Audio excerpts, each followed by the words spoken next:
For most of the 20th century, downtown was the hub of cinema in St. Catharines. At least 10 movie theaters have come and gone from the city's core, usually with 5 or so operating at the same time. Most lasted for a decade or two, but one kept the reel spinning for about 90 years. I'm here at the old Griffin Theater, but you might better remember it as the Palace or Town Cinemas.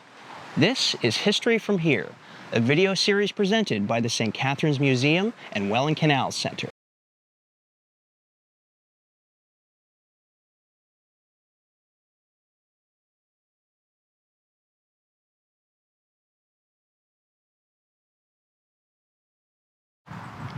This building opened as Griffin's Opera House on May 6, 1915. The Griffin family owned one of the largest theatre chains in Canada at the time, including one just a block over. Griffin's family theatre, originally called the Lyric, had opened in 1908, just about 100 meters down St. Paul Street. That theatre was small, not much more than a retail storefront, but it must have been successful because 5 years later, Griffin was breaking ground on the largest theatre this city had seen to that point. The two Griffin locations operated simultaneously until 1920. Griffin's Opera House originally had seating for about 1,400. Unlike modern cinemas, this was a true theater with a single auditorium, a balcony, and a full slate of entertainment programming. The Griffin hosted live orchestras, vaudeville shows, plays, comic acts, regimental bands, dance reviews, and public events. Live acts who appeared at the Griffin include Canadian tenor Edward Johnson, famed actress Fanny Ward, and local piano virtuoso Lulu Lonergan. And then, of course, there were the films. The Griffin incorporated photo plays into its entertainment roster from the beginning, sometimes as standalone features and sometimes as a part of variety shows. The theater was designed to be a state-of-the-art facility for moving pictures and included 2 projectors to eliminate the wait time between reels. Opening night featured Charlie Chaplin's now classic The Tramp, which was the film's first screening in Canada. During this era, all films were silent, and at the Griffin, they were usually accompanied by an orchestra.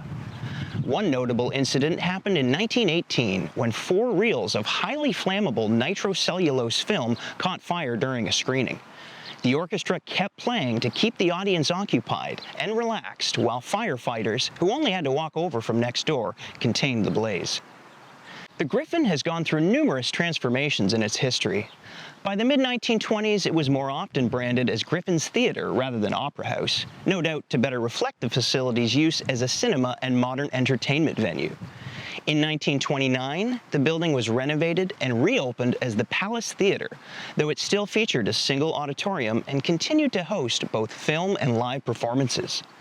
The Palace era lasted until 1973, and it included some of the space's most impressive live features.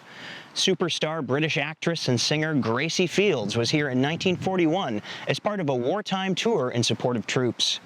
In 1968, Gordon Lightfoot played the Palace.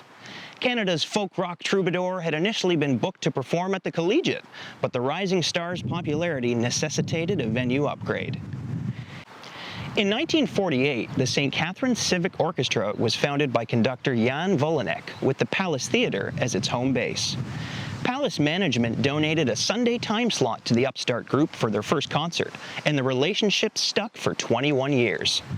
In that time, the orchestra grew its reputation and featured impressive guest soloists, including Teresa Stratus and Glenn Gould.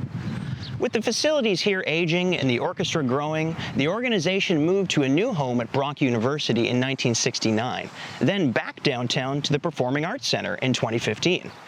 The group is now known as the Niagara Symphony Orchestra.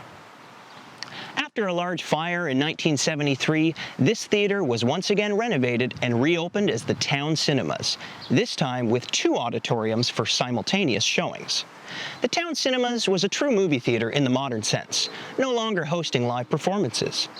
The new theater experienced another fire on opening night, which destroyed the old stage area, but spared the newly renovated cinema portion. After some cleanup, the Town Cinemas was off and running.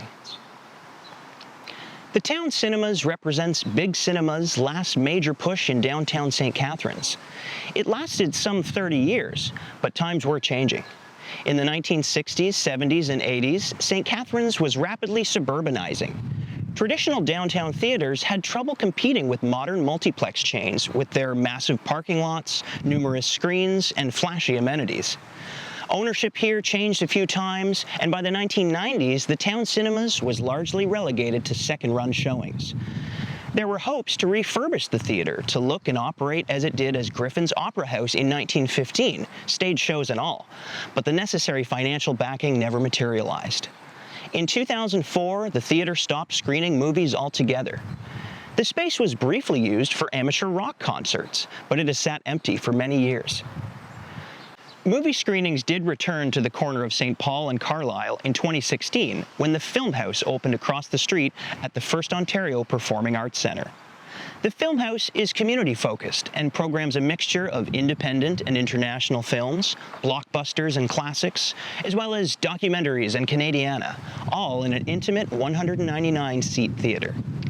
As for here at the Griffin, this theater was a source of entertainment for St. Catharinites for 90 years. What's next for the space remains to be seen, but with a little work and imagination, sounds of laughter and joy could echo through the auditorium at the old Griffin once more.